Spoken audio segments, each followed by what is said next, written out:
Ask about Eric, first season here with the team. How's he been? I know he's been off to the side, but just even in the classroom, how's he been?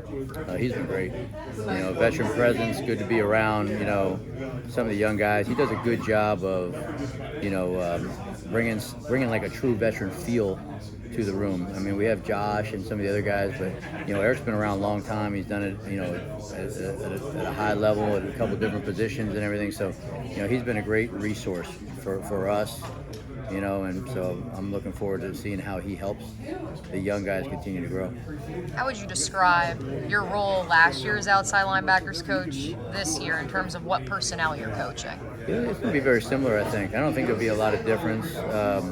There may be a little bit more crossover with different guys at times, different packages and that, but for the most part, I don't think the job changes a whole lot. And the title doesn't change maybe, but it's the same guys. It'll be, some of the techniques will be a little bit different maybe, but it's not. We're talking about small differences, not big differences. Yeah, one of the guys who I know you're familiar with, new here to town, Trevis Gipson. He mentioned last week that there was an opportunity for him to come here last year. Ultimately, it didn't happen, but now he's here now. Kind of walk us through from your vantage point, from when he left Chicago, your time with him in Chicago, to where he is now. Yeah, so I can remember going through the draft process and talking to Trevis. I think it was the COVID year, because I believe the first time I really got a chance to talk to him was on a Zoom. So we were Zooming people that year, getting in preparation for the draft, and I was hopeful that we'd have a chance to draft him. He was a guy that I kind of targeted, in the area where he was picked, and it was just a matter of, the personnel guys there in Chicago were on the same page, and so was happy when that went down. Obviously, that was an interesting draft because I believe I was at my house watching that draft. I wasn't even like in the building normally, like you normally would be, but so that first year with Trevis, I was an assistant position coach at that time, so I was the assistant outside linebacker coach, helping the outside linebacker coach at the time, just trying to get guys ready, help him prepare for meetings and everything. And so Trevis being a young guy, I had the opportunity to work a little bit more with him, a little bit of extra time. And so we had a nice relationship there and a bond, and I kind of knew his strengths and weaknesses, knew how he learned best. So the next year when he had more opportunity, so it's one of those things where, people say, stay ready so you don't got to get ready type of scenario. He did a great job of working and preparing, and then it was unfortunate because Khalil was off to a good start that year. Having off to a solid start, he was doing well, but he got hurt early, probably I think like week 3. I remember it in Cleveland. I don't know if that was week 3 or not, but we were playing in Cleveland at the time, and he got hurt, and then he gutted it out for a number of weeks after that. But Trevis's role started to expand a little bit, and then it got to the point where they had to make a decision with Khalil, and then there was a void there, and Trevis was ready to step in. He did a nice job, and that's in that role as it expanded. He did a good job. He wound up starting a bunch of games. And he was productive, and he does things a little bit different, so he's a little bit, he does some things that are a little bit non-traditional, and he plays hard, and so, he's in the mix here, he's competing in the mix here with a bunch of other guys, and it's just good. It's good when you add people that work hard to the culture that you have going on here, and everybody knows, like, it's transparent. There's a lot of competition in that room right now, and there's a lot of guys working really hard, and so he's one of them. And so I look forward to seeing how that plays itself out as we go through training camp. Because I think it'll be interesting as we get closer to cuts and where things go. If everybody's healthy at that time, I think there'll be some tough decisions. Sorry, Josh Allen talks with us a lot about legacy and wanting to leave a legacy. Can he talk to you about that a little bit? Yeah. So it was interesting when I first came here, when I got hired 2 years ago. We were in the stadium, and we were looking for some decor for the meeting room, and so just talking to some of the players, say, well, what do we put up? And we put up 2 pictures. We put up Tony Bracken's and Calais Campbell for the single season sack and for the career sack leaders, and what they brought to the table. We didn't have the opportunity. We didn't watch a lot of videos of those guys, but we talked about it a little bit, and I knew that was a goal for Josh back then.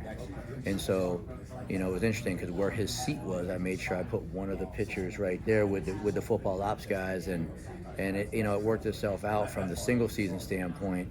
And now he's got his sights set on leaving his legacy and trying to go about with the new contract. He has a great opportunity to try to go after the career record here, and he works hard, and but it is important for him, and it's good to have goals. And obviously you have team goals first, but then to have your individual goals in the mix as well. And anything that motivates guys, there's different things that motivate different guys, and whatever motivates them, especially if it doesn't hurt the team, I'm all for it. Why do you think it's so important to him? Like, why? I just think Is that it's a family thing with sisters? I don't know that. I wouldn't be able to answer that for 100%, but just knowing Josh and the fact of how deeply he's vested here in the Jacksonville community and the organization, I think that part is important, because being a Jaguar means a lot to him, and for him to be on top of some of the lists when it comes to the sack category for being an edge rusher, I think that part's real important for him. So it's a motivating factor. I don't think he gets too carried away, but I know, like, within the framework of what he's trying to do, it means something to him. But even when you have a leader like that, how much does it kind of play a role in, like, Trayvon or even some of the younger guys' development? Like, when he broke the record, one of the first players he shouted out was Trayvon, saying, "One day you're going to break this record." Yeah. No doubt. And that happened when, it didn't manifest, but in Trayvon's rookie season, Josh had the rookie sack record at 10.5, and so they talked about it. Now, it didn't work itself out that year, but it was on the table. It was talked about. It's one of those things. Instead of it being the elephant in the room, those guys have a great relationship. They'll talk about things like that openly, but they know talk is talk and action is action, and then they'll push each other. And there's great competition. Like, we just today in practice, we're out there and guys are competing in different drills, and I love that part of it, because to me, that watching those guys, it gives them a little bit extra push. And the more you can create competition in your drills, the more that they're competing throughout training camp. I think it's good.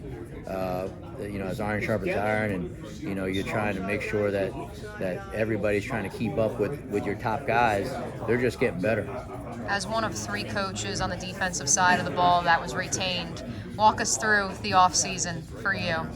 So that's always, it's different for me, because I've been coaching for a while, and I've been on all sides of coaching staffs being moved, and it was a little bit of a relief to be retained. I have a family, so one thing that kind of gets overlooked sometimes with coaches is it's not just the coach that gets affected, it's their family. I have young kids, and so that part of the job is tough.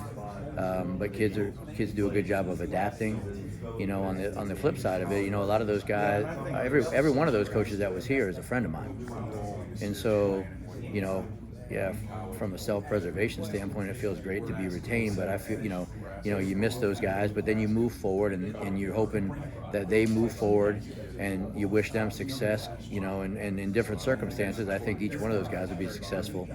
And then you move on with the guys that are here now. Like, that's the situation you're in now. And for me, it's fostering new relationships with all the other coaches, most of them which I didn't know before they came here. And so to me, like, when you want to build a successful team, and you talk about the relationships with the players and the players' culture in the locker room within the coaching staff, you also have to spend some time and develop relationships and trust within that coaching staff. And so we've invested a lot of time this offseason. I think we got a good group. I think the guys are working really hard as a staff, working together, communicating, and trying to be as efficient we can, so that way, as we go through the season, we give ourselves the best chance to play good ball. Did you have to reapply, or did you have to? No, it doesn't. Usually, it's usually not an application process, Right. but and sometimes you have to interview again or whatever. But for me, it was a little bit more informal. I did have some discussions and that, but I didn't have to go through like an application process or anything. What is